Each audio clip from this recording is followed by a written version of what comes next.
আসসালামু আলাইকুম। আজ আপনাদের সামনে নিয়ে হাজির হয়েছি একটি দারুণ নাস্তা রেসিপি। আজ আমি আপনাদের পেঁপে দিয়ে এত মজার একটি নাস্তা তৈরি করে দেখাবো, যেটা আমি না তৈরি করলে আমিও কিন্তু বিশ্বাস করতে পারতাম না পেঁপে দিয়ে এত মজার একটি নাস্তা তৈরি করা যায়। দেখুন, আমি এই জন্য এখানে একটা পেঁপের একটা অংশ নিয়ে নিয়েছি। আমি একটা পেঁপের 4 ভাগের 1 ভাগ নিয়ে নিয়েছি। আর এতটুকু পেঁপে দিয়ে কিন্তু আমি পুরো নাস্তাটা আপনাদের তৈরি করে দেখাবো।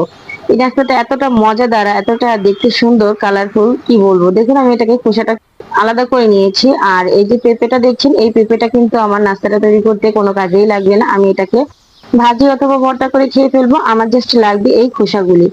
এই পেঁপের খোসাগুলিকে দিয়েই আমি পুরো নাস্তাটা আপনাদের তৈরি করে দেখাবো। আর এই যে খোসাগুলি এইভাবে কিন্তু রাখা যাবে না। আমি এই খোসাগুলিকে পাতলা পাতলা করে, চিকন চিকন সরু করে এইভাবে করে কেটে নিব। যখন এইভাবে কাটা হয়ে যাবে, তখন আমি 1 চামচের অর্ধেকটা পরিমাণ লবণ দিয়ে আমি এটাকে মেখে 15 মিনিট একটা সাইডে রেখে দেবো, যাতে পেঁপের খোসাগুলো একটু নরম হয়ে যায়। পেঁপের খোসা দিয়ে এত মজার একটি রেসিপি যে তৈরি করা যায়, আসলে যেটা যে না করবে সে কিন্তু বিশ্বাসই করতে পারবে না। আর এটা খেতে এতটা মজাদার, দেখতে এতটা কালারফুল, খুবই ভালো লাগে। দেখুন, এই 15 মিনিটে আমি এখানে 2টা আলু নিয়ে নিয়েছি। আলুটাকে আমি ধুয়ে কেটে পরিষ্কার করে পানিতে বসে আমি সেদ্ধ করে নিব। এই জন্য কিন্তু আমি সেদ্ধ বসিয়ে দিয়েছি। দেখুন, 15 মিনিট পরে ফিরে এসেছি। এগুলো কিন্তু বেশ অনেকটা নরম হয়ে গেছে। আর এখন আমি এটাকে পরিষ্কার পানি দিয়ে ধুয়ে ফেলবো। যেহেতু লবণটা এখানে মিশিয়ে রেখেছিলাম, এখন ধুয়ে আমি পরিষ্কার করে তুলে নিচ্ছি। আর দেখুন, আমার এখানে তুলে নেওয়া হয়ে গেছে। এটাকে পরিষ্কার একটি সুতি কাপড় অথবা টিস্যু দিয়ে এই পানিটা পুরোটা শুকিয়ে নিতে হবে। এখন দেখুন, আলুটা কিন্তু আমার এখানে সেদ্ধ করা হয়ে গেছে। আর এই আলুটাকে আমি একটু ম্যাশ করে নিব। আমরা আলু ভর্তাটা ঠিক যেভাবে ম্যাশ করি, ঠিক ওইভাবে এটাকে একটু ম্যাশ করে নিতে হবে। এটা যখন ম্যাশ করা হয়ে যাবে, দিয়ে দেবো 2 টেবিল চামচ ময়দা। আর দিয়ে দেবো 2 টেবিল চামচ চালের গুঁড়া। আর দিয়ে দিতে হবে এখানে 2 টেবিল চামচ কর্নফ্লাওয়ার। এগুলো দেওয়া হয়ে গেলে আমি এখানে দিয়ে দেব কিছুটা শুকনো উপকরণ। দিয়ে দেবো স্বাদ অনুযায়ী সামান্য কিছুটা লবণ। দিয়ে দেবো 1/2 চামচের কম হলুদের গুঁড়া, 1/2 চামচের কম লাল মরিচের গুঁড়া, আর 1/2 চামচেরও কম ধনিয়া গুঁড়া। এর সঙ্গে যেটা দিতে হবে সেটা হচ্ছে একটা নুডলস এর যে প্যাকেটে আছে মশলাটা, ওই নুডলস এর প্যাকেটের একটা আমি পুরোটাই দিয়ে দিয়েছি। দিয়ে দেবো সামান্য কিছুটা অরেঞ্জ ফুড কালার। ফুড কালারটা অপশনাল, আপনারা চাইলে দিতেও পারেন, নাও দিতে পারেন। দিলে কিন্তু মানে দেখতে খুবই ভালো লাগে। এখন এটাকে সুন্দর করে হাতের সাথে আমি মথে নিব। সুন্দর একটি ডো তৈরি করে নিতে হবে। একদম শক্ত না, একদম নরম না, জাস্ট এইরকম একটু সফট একটি ডো তৈরি করে নিতে হবে। আর এখন এই ডোটা থেকে আমি ছোট ছোট কিছুটা লেচি কেটে নিব। যে কয়টা নাস্তা আমি তৈরি করতে চাচ্ছি, সে কয়টা লেচি আমি কেটে নিব।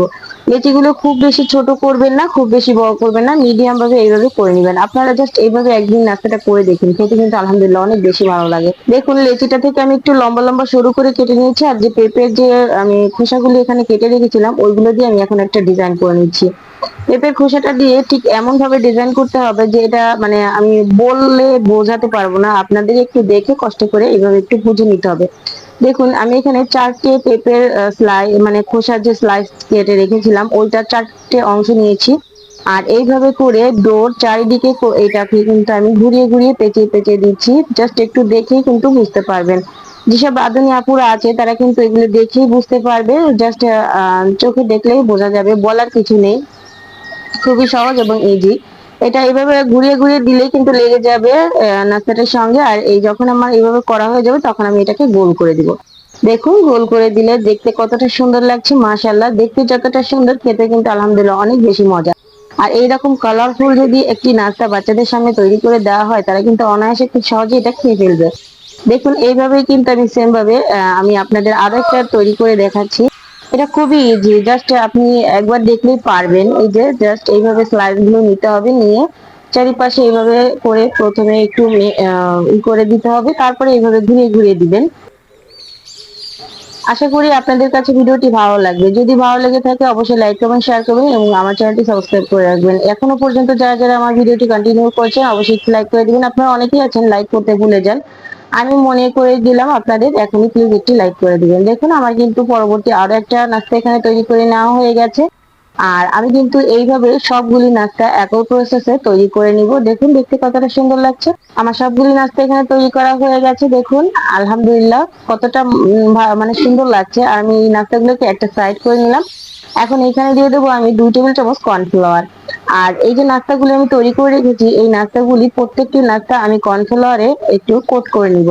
জাস্ট হালকা হাতে একটু কোট করে নিলেই কিন্তু হবে। খুবই সহজ, একবার দেখলে আপনারা পারবেন। আলহামদুলিল্লাহ, এটা খেতেও খুবই ভালো। দেখুন আমার কিন্তু কোট করে নেওয়া হয়ে গেছে। এখন একটা ডিম আমি এখানে ফেটে রেখেছি। ডিমটাকে আমি যে নাস্তাগুলো তৈরি করে রেখেছিলাম ডিমে কোট করে নিচ্ছি।